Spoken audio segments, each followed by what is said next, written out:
एका 33 वर्षीय विवाहितेने मित्राच्या मदतीने दोरीने गळा आवळून पतीचा खून केल्याची घटना बनोटी येथे पोलीस तपासात उघड झाली. 18 जुलै रोजी या प्रकरणी आत्महत्येची नोंद देखील करण्यात आली होती. मैताची पत्नी आणि तिच्या साथीदारांना शुक्रवारी रात्री पोलिसांनी बेड्या ठोकल्या. त्यांना जिल्हा सत्र न्यायालयात हजर केले असता सोमवारपर्यंत पोलीस कोठडी सुनावण्यात आली. 18 जुलै रोजी गोपाल शामराव बोरसे यांनी गळफास घेऊन आत्महत्या केल्याची घटना घडली होती. पोलिसांनी गुन्ह्याची नोंद करून तपास सुरू केला होता. शवविच्छेदन अहवालात गोपाळ बोरसे यांचा गळा आवळल्याने मृत्यू झाल्याचं स्पष्ट झालं. या आधारे पोलिसांनी शुक्रवारी मयताची पत्नी ज्योती हिची कसून चौकशी केली असता मयत गोपाल हा दारू पिऊन त्रास देत असल्याचं सांगत गणेश वसंता शिंदे या मित्राच्या मदतीने हा खून केल्याचं तिने सांगितलं.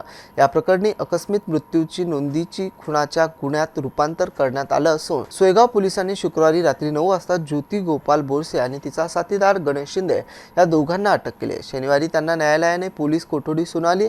या गुन्ह्याची उकल ही पोलीस अधीक्षक प्रकाश पवार, अप्पर पोलीस अधीक्षक प्रशांत स्वामी, उपविभागीय पोलीस अधिकारी विश्वजित कांगडे यांच्या मार्गदर्शनाखाली पोलीस निरीक्षक दिनकर गोरे, उपनिरीक्षक गजानन आरेकर, राजेंद्र बर्डे, नारायण खोडे, गजानन दांडगे, संजय सिंगल, सादिक तडवी, माधुरी लोखंडे यांनी केले. विजय चौधरी, एमसी न्यूज, सोयगाव.